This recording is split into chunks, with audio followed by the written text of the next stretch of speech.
Hello friends, welcome to the Fun Food Cooking channel. Today we are making something truly special and exciting, and this is lemon curd. So let's start.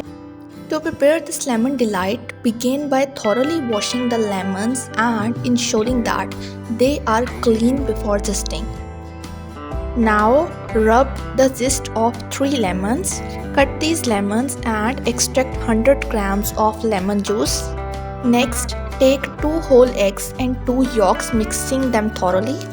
Add 80 to 100 grams of sugar substitute and mix them well. Incorporate the lemon zest and juice into the mixture. Now place the bowl over a pot of simmering water and keep stirring until the mixture thickens into a smooth curd. Add 7 grams of butter for a rich aroma.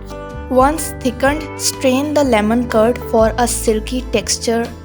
And there you have it, our amazing lemon curd is ready to enjoy. It's seriously delicious, so give it a try.